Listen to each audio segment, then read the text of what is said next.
Selamat datang di podcast LWK. Bersama saya Askal Albab yang akan menemani Anda semua di podcast kali ini dengan tema Hari Santri Nasional. Dan kita kedatangan tamu yaitu Bapak Haidar Nasyim yang akan menjadi narasumber kita kali ini. Nah, akan lebih enaknya saya memanggilnya Bapak saja ya. Bapak boleh, biar lebih enak lah Bapak. Bagaimana kabar Bapak? Alhamdulillah baik, sehat,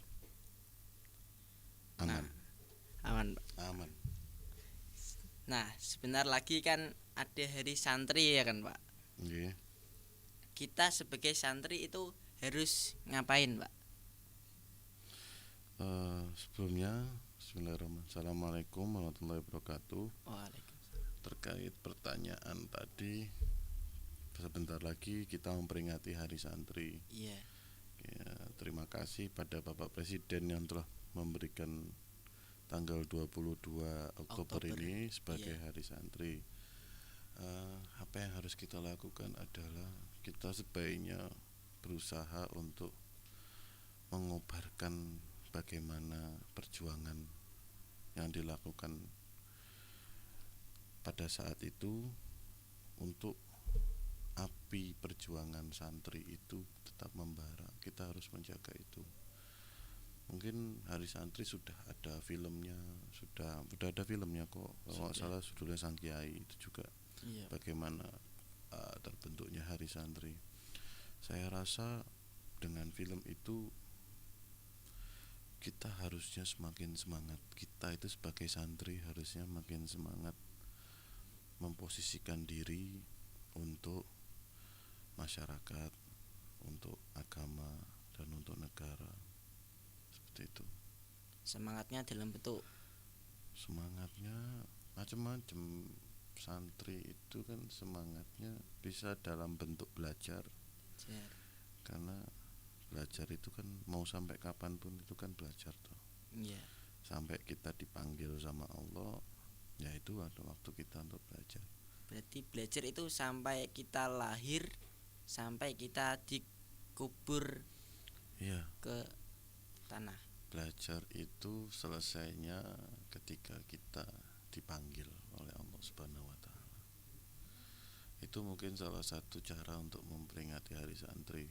Jadi sing belajari rodok kurang, mungkin dengan adanya Hari Santri ini bisa belajarnya, ngajinya lebih Semangat lagi. gitu.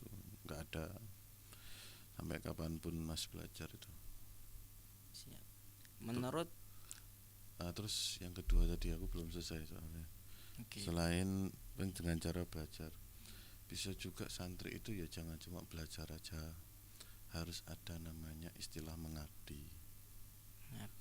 Jadi apa yang kita pelajari, apa yang kita habis ngaji, hasil dari itu kita amalkan dengan cara mengabdi, baik kepada pondok pesantren maupun kepada lingkungan di luar pondok pesantren. Itu juga hal yang penting. Jadi yang duwe ilmu kuwi aja dipek dhewe, aja dipendem dhewe. harus dibagikan kepada yang lain. Ya, harus mengamalkan itu dua hal itu harus jadi pedoman. Berarti itu ngaji saja gak cukup kok, harus diimbangi sama ngabdi juga. Iya betul. Jadi kalau cuma ngaji itu bagaikan apa ya, bagaikan pohon tanpa buah. Ya dia berfungsi, berguna setidaknya untuk dirinya sendiri, tapi tidak berguna untuk orang lain. Monggo mas. Nggih. Nah terus jadi gitu. Ya dua hal itulah yang perlu diperhatikan oleh santri. Itu menurut pandangan saya. Gitu. Dari santri kan ada yang namanya barokah itu Pak. Itu gimana caranya itu mendapatkan barokah dari sang kiai? Ya ini ya saya mengutip salah satu perkataan Khulafaur Rasyidin, cuma saya agak lupa. Jadi intinya adalah saya akan menjadi hamba sahaya bagi siapapun yang mengajarkan saya ilmu satu huruf. Jadi posisinya adalah bahwa guru itu seperti majikan, tapi jangan sampai disalahartikan ya. Tapi saya yakin kok guru-guru yang benar-benar guru tidak akan memposisikan santri atau muridnya sebagai bawahan atau beda ya. Di sini nggak seperti itu. Jadi posisinya adalah mendapat barokah itu adalah salah satu buah dari belajar, yaitu dengan cara mengabdi sama guru. Sampai kalau paling ekstrim itu kan jadi hamba sahaya, tapi ya kita nggak perlu sampai situlah. Okay. Terlalu gimana? Terlalu ya mungkin bahasa itu kan kadang kan orang kalau cinta sama guru itu kan kadang-kadang menggunakan bahasa ekstrim. Saya dulu juga pas sedang proses belajar, saya tinggal bersama guru saya itu satu rumah sekitar 1 tahun. Itu tiap hari saya bikinin kopi, tiap hari saya nyiapin materi, dia ngajar, beliau ngajar. Setiap hari saya nyapu rumahnya, dan beliau sudah almarhum. Dan itu yaitulah bentuk kecintaan seorang murid terhadap guru. Gitu loh. Yeah. Saya dapat apa? Apa yang saya dapatkan adalah saya mendapatkan kedekatan emosional terhadap guru saya, itu sudah lebih dari cukup. Ya, itu mungkin barokahnya ada di situ. Saya belajar banyak lah di situ. Dan menurut Bapak Haidar, apakah santri harus mengikuti perkembangan zaman? Santri harus mengikuti perkembangan zaman. Setiap lini atau setiap hal yang ada di dunia ini punya tempo dan cara masing-masing untuk berkembang. Yeah. Di dunia santri itu juga punya temponya sendiri bagaimana mengikuti perkembangan zaman atau mengikuti atau punya pola tersendiri. Memang tidak bisa disamakan dengan cara A dengan cara dunia A dengan dunia B, itu tidak bisa disamakan caranya. Dunia santri pun seperti itu. Apakah harus? Ya harus. Kita harus berkembang mengikuti zaman, tapi dengan pola, dengan ritme yang berbeda. Karena ya, kita itu santri. Titiknya di situ. Bukan berarti kita terlambat, tidak. Tapi kita memiliki jalur sendiri, kita memiliki jalan sendiri. Nah, jalan itu biasanya ditentukan oleh kalau kita hidup di pondok pesantren, ya pondok pesantren itu yang menentukan jalan. Iya. Gitu loh. Jadi kalau pertanyaannya harus mengikuti perkembangan zaman, harus. Santri harus bisa komputer, harus. Santri harus misalnya di dunia broadcasting, harus bisa pegang kamera. Bisa pegang kamera, Harus bisa mengimbangi sama yang di luar. Harus. Tapi kan tata cara itu kemudian diatur oleh pondok pesantren, diatur oleh tempat santri itu bernaung lah. Seperti itu sih. Kalau harus. Berarti santri itu harus bisa mengimbangi dengan dunia luar. Harus. Tapi dengan santrinya. Dengan jalannya. Dengan jalan santri. Gitu. Takutnya kan kalau kita mengikuti jalannya yang sama, ya tidak ada diferensiasi atau perbedaan antara santri dengan yang lain. Iya. Gitu. Santri itu identitas. Santri itu. Iya, santri itu identitas. Jadi jangan sampai kita kehilangan identitas kita lah sebagai seorang santri. Dan apakah santri setelah lulus dari pondok pesantren memiliki kesempatan untuk berperan di masyarakat? Apakah santri ketika lulus pondok pesantren memiliki Kesempatan untuk berperan di masyarakat? Sangat. Santri itu sangat dibutuhkan. Santri itu harusnya menjadi pionir dalam perkembangan di masyarakat. Karena santri itu begini ya, tidak ada bedanya dalam hal kesempatan, ya, dalam meraih kesempatan. Kita itu tidak memiliki perbedaan dengan yang lain.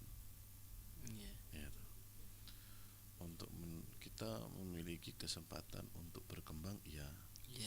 Kita memiliki kesempatan untuk mengabdi di masyarakat, sama. Kita dengan orang lain itu sama. Cuma kenapa kemudian santri memiliki peran yang penting, karena santri itu saya lihat ya, memiliki ilmu yang mungkin tidak dimiliki oleh orang lain atau kelompok lain, yaitu ilmu keikhlasan. Itulah yang menjadikan santri harusnya menjadi poros. Santri harusnya menjadi identitas yang dibutuhkan oleh masyarakat. Karena kan kita banyak tuh quote-quote santri, gitu, bagaimana santri itu hidup ikhlas. Hidup itu sementing manut Gusti, derek kersane Gusti dan segala macem, ya enggak kan. Itu kan hal yang dipegang erat oleh santri kan. Yang santri itu kalau mengabdi sudahlah, jangan ditanya bagaimana ikhlasnya lah. Ya enggak. Nah, kemudian karena memiliki sifat keikhlasan yang sangat tinggi, akhirnya saya rasa bahwa santri itu harusnya menjadi poros utama dalam perkembangan zaman. Harus jadi pemimpin. Jadi pemimpin. Karena gini, apa sih yang dicari santri kan? Kalau kita bicara santri secara benar ya, apa sih yang dicari santri itu? Kalau bukan keberkahan dunia akhirat. Ya. Berkahan dunia akhirat. Yang penting gue ketemu Kanjeng Nabi, gitu, terus bisa dapat syafaat kan, gitu-gitu aja. Iya kan, nggak pengen punya ini, nggak. Yang penting bisa ngopi ngerokok kan sudah aman lah.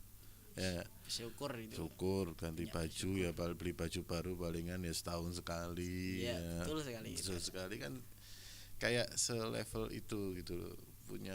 Punya rokok satu dirokok bareng, ya punya kopi satu diminum bareng-bareng. Itu menurut saya sifat-sifat seperti itulah yang harusnya masyarakat luar bisa melihat, oh bahwa santri itu memang layak dijadikan poros utama dengan semangat belajar dan mengamalkan itu tadi. Jadi santri itu harus menjadi pemimpin untuk kedepannya ya Pak? Harus. Santri itu dengan mentalnya ya, yang terdidik di pondok pesantren, harusnya santri itu bisa menjadi pemimpin. Harusnya. Ya kita juga sebenarnya kan nggak bisa menyalahkan ketika orang berbicara bahwa santri itu adalah dipandang sebelah mata segala macam. Mungkin sekarang masih, tapi sekarang saya lihat sudah makin banyak orang yang menghadiri acara atau ke tempat tertentu pakai sarung masih pede. Itu semakin kesini makin banyak. Saya rasa itu adalah salah satu perkembangan santri, bagaimana dia tidak malu dengan identitasnya. Iya, itu hal yang penting. Dan saya juga lihat beberapa santri itu bisa membuat karya yang luar biasa. Itu juga menurut saya itu adalah satu titik kemajuan tanpa kehilangan identitas. Salah satu karyanya itu apa Pak? Satu karya banyak. Kalau film santri itu, film-film pendek santri itu banyak yang bisa dicek di YouTube. Di YouTube juga ada, ada aplikasi namanya film pendek berbayar, itu juga ada. Itu karya-karya santri malah menurut saya sangat luar biasa. Saya karena background saya itu adalah orang broadcasting ya. Iya. Saya melihat bahwa ternyata di dunia santri broadcasting itu juga bisa dijadikan lahan untuk beramal, untuk bisa dijadikan wadah untuk beramal. Jadi saya ingat dulu perkataan ayah saya pernah bilang, Allah yarham, ayah saya pernah bilang bahwa kamu kan berdakwah bisa di mana aja, Iya. nggak harus di atas mimbar. Iya, betul sekali. Dan itu akhirnya yang memantapkan diri saya untuk mengambil jalur broadcasting. Oh ternyata kita beramal atas ilmu apa yang kita miliki itu tidak hanya di satu tempat, tapi bisa di banyak tempat, Seluruh tempat. dan lini-lini itu ternyata bisa diisi oleh santri gitu. Dengan sifat bawaan santri, dengan didikan pondok pesantren itu sangat elok. Kebetulan saya juga sama teman-teman santri ketika membuat sebuah karya, saya rasa sifat kekeluargaannya, mentalnya itu sangat asik. Karena saya juga merasakan kerja sama orang yang di luar santri itu berbeda, gitu. Sangat berbeda, sangat berbeda. Mereka tahu adab, mereka tahu bagaimana cara berkomunikasi mereka. Itu menurut saya, wah, iki asik, asik. Iki sambate sithik terus ayo cek kuat melek, ayo garap iki garek sin terakhir. Itu menurut saya wah sangat menyenangkan. Itu menurut saya santri bahwa Berarti Anda sudah tahu perbedaan santri sama yang tidak santri itu gimana rasanya, itu sudah tahu, berarti sudah ngerasain berarti. sudah, cuma ya perbedaan itu ada pasti antara santri sama non santri, cuma kan tidak mesti kalau berbeda itu yang satu baik yang satu buruk, enggak toh. Iya. Kita nggak bicara hitam putih, kita berbicara warna lain lah. Iya, berwarna lain. Jangan terlalu sempit terhadap warna hitam dan putih. Masih ada warna merah, masih ada warna hijau, biru sakne. Iya. Ingin merah biru ratija. Ya mungkin ada orang yang suka warna merah, ada yang suka warna hijau, ada yang suka warna biru. Kedua-duanya bagus, kedua-duanya sama-sama bagus, ya nggak cuma penggunaannya beda. Misalnya kalau santri itu adalah warna kuning, ya, Yeah. warna kuning itu dipakai ketika kita mau menunjukkan ketegasan atau biar orang notice terhadap tulisan atau karya kita itu pakai warna kuning. Ya. Nah, santri itu diposisikan di warna kuning misalnya. Jadi ketika butuh ini, ya pakai santri. Iya enggak? Kalau butuh ini, misalnya pakai orang di luar santri juga is okay. Jadi tergantung pergunaannya. Cuma kelebihan santri adalah yang bisa dilakukan santri itu banyak. Berarti itu santri itu multifungsi Multifungsi santri itu karena tadi yang ditujukan cuma berkah dunia akhirat. Iya. Iya enggak? Penting ono apa anane. Oh, anane. Ya, itulah makanya kenapa saya sangat memuji santri. Karena kan bapak saya almarhum juga punya pondok pesantren.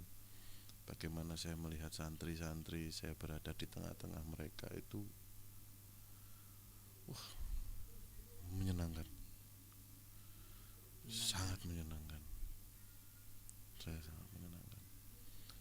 Sebelum di sini saya juga pernah jadi kepala bagian multimedia yang di boarding school. Itu juga sangat menyenangkan.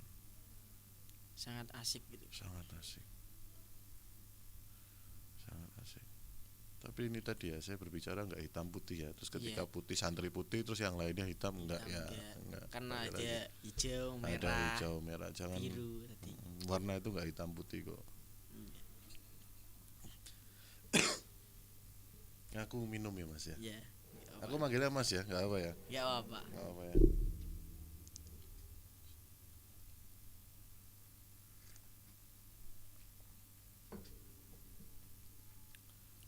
pernah menduakan kopi.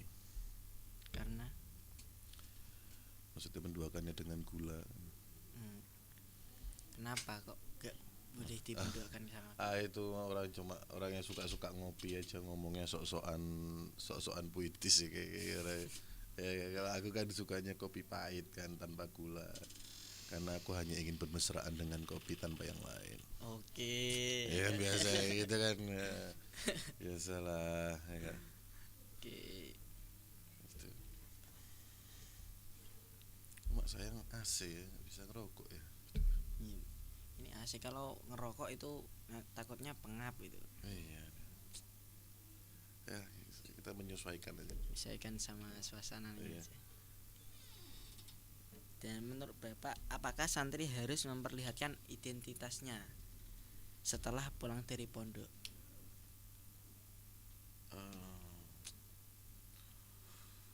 Pertanyaan yang bagus. Apakah santri harus melihatkan identitasnya? Sebenarnya kalau santri dia nggak perlu menjelaskan identitasnya, karena santri itu identitas. Ya. Iya.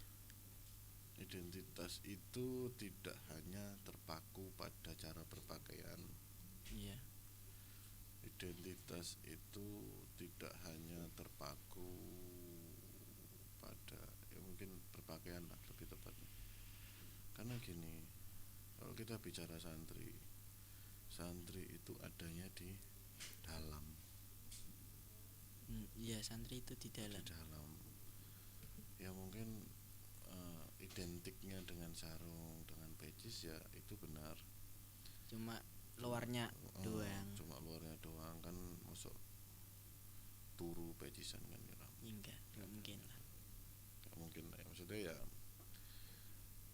identitas ketika santri keluar terus kemudian kehilangan identitas, yaitu yang mana identitas itu ada dalam dirinya, bagaimana cara dia memposisikan diri. Ya menurut saya dia juga akan kehilangan santrinya. Apakah penting? Ya sangat penting untuk menjaga Identitas. Identitas itu penting, Pak. Jadi santri itu kalau keluar itu jangan lupa identitasnya. Jangan gitu. lupa identitasnya. Terus kemudian ketika bertemu si A, si B, terus dia kemudian kehilangan jati dirinya sebagai santri. Seorang santri. Nah, itu dipertanyakan. Itu santrinya itu gimana gitu. Santrinya itu gimana? Itu yang harus dipertanyakan. Tapi kalau jadi santri juga harus lentur. Lentur dalam bidang apa ya? Jadi nggak kaku juga gitu loh. Ketika bertemu orang yang di luar santri atau di luar santri, dia juga tidak harus kaku bahwa aku nggak mau sama dia, atau itu mungkin terlalu ekstrim ya, atau mungkin ada sifat nggak mau berteman mau sama berteman dia gitu. sama dia, atau mungkin ada sifat aku luweh dhuwur, Aku lebih baik daripada dia gitu. Ya juga nggak boleh, atau itu bisa dikatakan ada sifat sombong lah, Itu yang sangat bertolak belakang dengan nilai santri itu tadi. Santri kan gak ono sing sombong. Santri itu harus suka bermasyarakat, kayak ada yang jelek ya kita kumpuli. Karena itu tadi santri itu kan harusnya tidak melihat dua warna hitam dan putih toh. Santri itu kayaknya satu-satunya kalangan yang harusnya bisa melihat bahwa ada warna ungu, ada warna pink. Ya enggak, ada warna misalnya abu-abu. Harus bisa melihat itu. Sekarang gini, kenapa Allah menciptakan berbagai warna kalau warna yang hanya kita akui cuma hitam dan putih ya.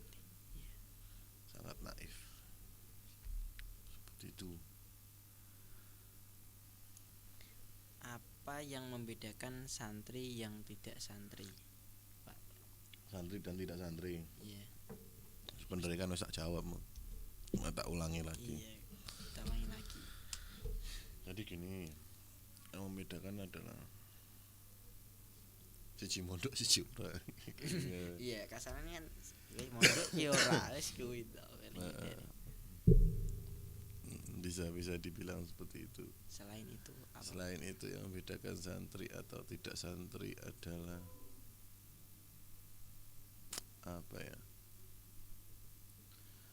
Ya itu tadi sebenarnya nggak bisa kelihatan ya, karena sebenarnya setiap orang itu selama dia punya guru ya dia santri kan. Yang bisa membedakan dia santri atau enggak kayaknya susah untuk membedakannya. Kalau kita cuma sekedar membedakannya dari secara fisik, misalnya oh kuwi sarungan, iki pecisan, jadi iku santri. Padahal ya ora. Padahal Padahal ya ngepasi ae ya. Wi nggo kitab padahal bakul. Kan sebenarnya nggak bisa dilihat secara fisik itu nggak bisa dilihat. Cuma yang bedakan santri atau enggak ada tingkah laku sih sebenarnya. Santri adalah seseorang yang sangat menjunjung tinggi tingkah laku. Gitu. Santri itu adalah seseorang yang bisa memposisikan dirinya di mana dia berada, dia akan tahu posisinya sebagai apa. Ketika dia pondok posisinya seperti apa, ketika keluar dia posisinya sebagai apa, ketika dia bertemu teman posisinya seperti apa, ketika dia bertemu orang tua, ketemu saudara posisinya seperti apa. Itu harus tahu. Kunci pertamanya mungkin adalah sadar posisi gitu. Sadar posisi. Ya misalnya bal-balan gue duduk kiper tapi nyekel bal kan ngawur. Ya langsung hang ya. Langsung ya. biasa teko prit. Gue back tapi posisinya lagi keserang gue malah maju kan gitu kan. Offset. Rotok luput. Jadi makanya sadar posisi itu penting. Terus kalau apa yang bisa melihat bedakannya, aku sendiri nggak bisa sih mas membedakan dia santri atau enggak. Berarti membedakan santri dan tidak santri itu sangat sulit. Sangat sulit di luar itu. Karena kan kalau membedakannya cuma dari kostum, orang kan gampang banget tuh ganti kostum. Iya. Ya enggak. Santri itu kan bukan kostum. Santri itu dari dalam. Dari dalam. Santri itu dari akhlak, tingkah laku. Sifatnya. Itu santri. Itu sih. Berarti kalau ada orang di luar itu cuma pakai peci sama sarung itu tidak menjamin kalau dia itu santri gitu. Ya, tidak menjamin. Ya jadi dia lagi sholat atau gimana. Tapi gini mas, yang perlu saya tekankan sekali lagi adalah santri itu jangan pernah rendah diri atau rendah diri di luar. Itu nomor satu. Karena santri itu punya kesempatan yang sama dengan orang lain, cuma jalannya berbeda. Nah, santri itu juga punya kesempatan untuk masuk neraka. Ya, santri itu juga punya kesempatan untuk masuk surga. Karena kita sama-sama manusia. Sama-sama manusia. Allah tidak membatasi kesempatan. Ya, cuma jalannya aja yang berbeda. Jalannya aja. Terus yang kedua, santri itu lawan katanya rendah diri adalah sombong. Jangan. Jika kamu sombong, runtuh semua santri, gugur semua. Jati diri santrimu itu hilang semua ketika kamu sombong. Itu fatal menurut saya ketika sombong. Jadi santri itu jangan sombong. Jangan sombong. Kuncinya adalah jangan sombong. Selevel kiai besar aja nggak pernah sombong. Lah kita ini siapa? Ya. Nabi Muhammad aja tidak pernah sombong. Maksudku itu. Ya, kiai level besar di sopone kan. Iya. Paling besar itu Nabi Muhammad. Nabi Muhammad itu aja nggak pernah sombong. Dia aja penyayang, pemaaf. Kita ini siapa kan? Iya. Ya. Ada lagi masalah pendapat Bapak tentang Hari Santri ini gimana Pak? Hari Santri ya kita rayain. Kita rayain dalam bentuk seperti apa? Merayakan kan nggak mesti nggak mesti yang gitu-gitu aja tuh. Merayakan kan juga bisa merenung, itu merayakan, bermuhasabah itu merayakan, ya kita mengintrospeksi diri, apakah setahun belakang ini saya nilai santri saya masih ada, atau setahun belakangan ini saya menggugurkan nilai-nilai santri saya. Terus apakah yang harus saya lakukan ke depannya untuk menjaga santri ini, identitas ini lebih hebat lagi. Apa yang saya bisa berikan pada pondok pesantren, teman-teman, keluarga, atau negara. Itu kan bentuk perayaan juga, walaupun ada bentuk perayaan lain ya. Jadi perayaan itu banyak ya, gak Merenung cuma, itu juga perayaan. berarti perayaan itu gak cuma mengadakan apa sholawat Ya itu atau, bisa, benar, boleh. tapi ada yang merenung juga bisa Itu juga merayakan. bisa, itu sehal kecil itu pun bisa gitu loh. Ya harus jadi momentum yang baik lah. Ya, Iya, iya. untuk kedepannya seperti apa. Apa ya sing iso, apa ya sing kurang aku sebagai santri. Santri. Apa ya yang harus aku perbaiki, apa yang harus aku pertahankan gitu.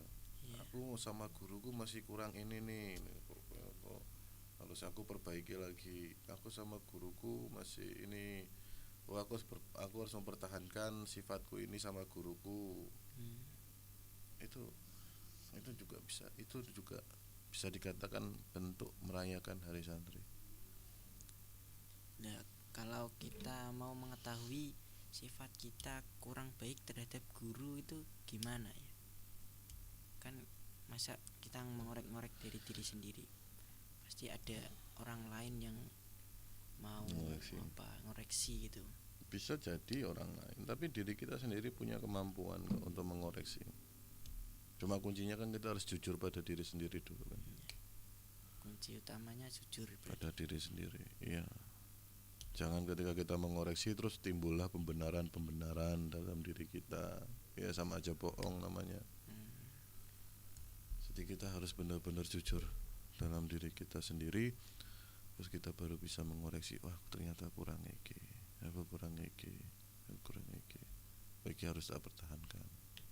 Iki harus dibenahi. Harus dibenahi segala macam dan bla bla bla bla bla. Seperti itulah. Oke. Gimana? Terakhir ini yang terakhir ini. Apa pesan untuk para santri di luar sana, Pak?